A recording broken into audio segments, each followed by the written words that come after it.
안녕하세요, 김성훈 코치입니다. 방금 전에 영상을 통해서 보셨던 것처럼 바디 프로필 부작용으로는 크게 네 가지를 볼 수가 있습니다. 자, 첫 번째로는 식탐과 요요 현상, 그리고 두 번째 생리 불순 또는 호르몬의 변화, 세 번째 탈모, 네 번째 골다공증, 이렇게 네 가지가 있습니다. 자, 이런 부작용들이 과연 안 나타날 수 있느냐?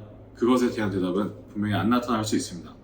하지만 그거는 조금 이따가 설명을 드리는 것으로 하고, 일단 이 네 가지 증상들이 왜 나타나는지 그것부터 한번 확인을 해보겠습니다. 자, 첫 번째, 식탐, 요요 현상. 자, 이거 같은 경우에는 우리가 뭐 거식증으로 나타나기도 하고, 뭐 폭식으로 나타나기도 하고, 그것 때문에 위염이라든지 장에 문제가 생기는 경우도 굉장히 많이 볼 수 있는데요. 자, 우리 뇌에서 가장 중요하게 생각하는 첫 번째 법칙은 생존입니다.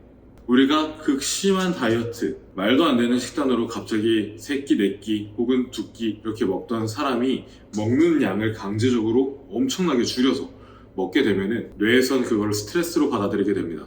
자, 그 스트레스가 쌓여서 좀 위험하다, 내 생존에서 내가 위협을 느낀다라고 하면은 뇌에서는 칼로리를 섭취하는 신호를 엄청나게 보내게 됩니다. 그러면은 그게 결국에는 식탐으로 이어지는 것이고, 이미 내가 굶었었다 라는 생각을 하고 있었고, 배가 고프다, 뭐가 먹고 싶다 라는 것들을 생각을 하고 있기 때문에 그게 보상심리로 되게 과하게 나타나게 되는 것이죠. 이 부분은 처음 다이어트를 시작할 때 바디 프로필 또는 시합의 목적을 두고 식단을 조절을 해갈 때에 내 몸의 기초대사량, 활동대사량, 운동대사량 이런 것들을 따지고 내 평소 생활 패턴, 식이습관 이런 것들을 다 따져서 개인에게 맞는 식단을 제공을 해야 되는데, 그렇지 않고 그냥 바디 프로필 목적 하나만 보고 달렸기 때문에 나타나는 현상입니다. 자, 두 번째, 이제 호르몬의 변화. 이건 주로 여성분들에게 자주 나타나는데 생리를 안 하는 경우가 굉장히 많습니다. 길게는 1년 이상 안 하셔서 뭐 산부인과도 굉장히 오래 다니시는 경우도 있다고 들었어요. 근데 뭐 저 같은 경우에도 저희 센터에, 뭉테니스 센터에서 굉장히 많은 분들이, 여성분들이 시합도 나가보고 바디 프로필도 찍었지만 저희는 그런 경우가 없었습니다. 이것도 마찬가지로 스트레스 때문에 그런 건데요. 식단이라는 거는 우리 몸의 호르몬, 이런 균형 잡힌 무언가를 이루는 굉장히 중요한 요소 중 하나입니다. 근데 이 밸런스가 깨졌기 때문에 당연히 그런 식으로 나타날 수밖에 없죠. 그리고 내 체중에 대한 강박, 식단에 대한 강박, 내가 살을 빼고 복근을 만들고 너무 멋있는 몸을 만들었어, 이 몸을 유지해야 돼, 이런 생각들 때문에 충분히 먹어주고 회복해야 될 양이 있음에도 불구하고 그만큼 섭취를 못하고 반 혹은 그 반, 원래 먹던 양, 식단할 때 먹던 양만 계속 고수하시는 분들이 있어요. 그렇게 되면은 우리 몸에서 회복을 하지 못하고 계속 기아 상태가 됩니다. 자, 그렇게 되면은 당연히 우리 몸에서 온갖 체내에서 이런 호르몬의 활동이라든지 영양분의 전달이라든지 이런 것들이 이루어져야 되는데, 인풋은 없고 아웃풋은 내보낸다? 이건 불가능한 거잖아요. 그래서 인풋이 없기 때문에 아웃풋이 안 나가는 거고, 이것 또한 마찬가지로 첫 번째 증상과 같이 식단 설정을 잘못해서 그런 거고, 그 강박관념 때문에 돌아오지 못하는 것입니다. 자, 세 번째로 탈모가 있습니다. 자, 극심한 다이어트를 하게 되면은 많은 분들이 지방은 나빠라고 생각하시는 경우가 많은데, 지방은 필수 에너지입니다. 탄수화물, 단백질, 지방이 골고루 갖춰져서 음식 섭취를 해야 해요. 근데 이 지방에 대해서 너무 극단적으로 줄이거나 탄수화물을 너무 극단적으로 줄이거나 우리 몸에 필요한 에너지가 제대로 공급되지 않을 경우에는 머리카락이 얇아지고 머리가 빠지는 현상도 나타나기도 합니다. 자, 마지막으로 네 번째는 골다공증인데, 실제로 제 회원님 중에 대전에서 오셨던 분인데 선수 PT를 좀 오래 받으시고 다이어트를 하면서 시합도 나가보고 바디 프로필도 찍고 오셨어요.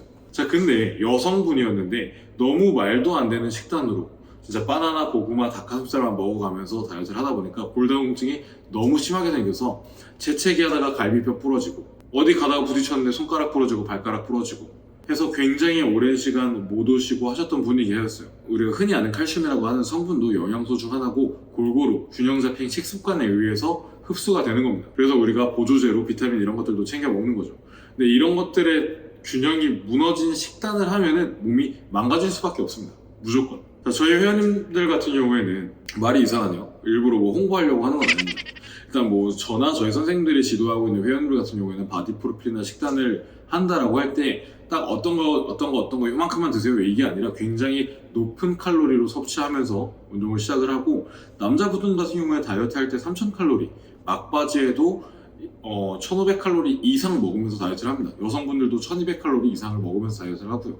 그러니까 정확한 이런 내 몸의 사이클이라든지 내 호르몬의 주기라든지 내 운동의 강도라든지 이런 것들을 고려해서 좀 디테일하게 보고 들어가야 되는데 저 사람 바디 프로필 찍고 시합 나가니까 나도 할래 이런 식으로 따라가고 그걸 이제 트레이너들한테 맡겼을 때 이 트레이너가 충분히 전문적인 지식을 갖고 회원님들의 몸에, 고객의 몸에 맞는 영양소를 생각을 해 나가면서 제공을 했다면 모를까. 그게 아니고서는 당연히 나타날 수밖에 없는 현상입니다.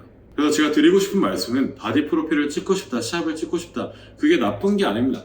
내가 내 몸에 대해서 잘 알고 충분한 것들을 갖춰놓고 베이스를 깔아놓은 상태에서 올라가야만 무너지지 않는데 이런 기본 개념도 없이 그냥 무조건 저 바디 프로필 찍고 싶어요 라고 해서 찍으면은 탈락이 쉽상입니다. 그래서 앞으로 바디 프로필 계획이 있다라거나 시합 준비 계획이 있는 분들은 꼭 영양에 대해서 공부를 하시고 아까 말씀드렸던 기초대사량뿐만 아니라 운동, 활동 이런 것들까지 다 내 생활 패턴을 충분히 파악해서 전문가에게 지도 받으시는 걸 추천드리고 싶습니다. 바디 프로필에 대해서 너무 안 좋은 이런 색이 입혀진 채로 언론 매체를 통해서 계속 나오길래 한번 이런 영상을 다뤄봤고요. 다음번에는 더 유익한 영상으로 찾아뵙도록 하겠습니다. 감사합니다. 구독, 좋아요 해주시고요.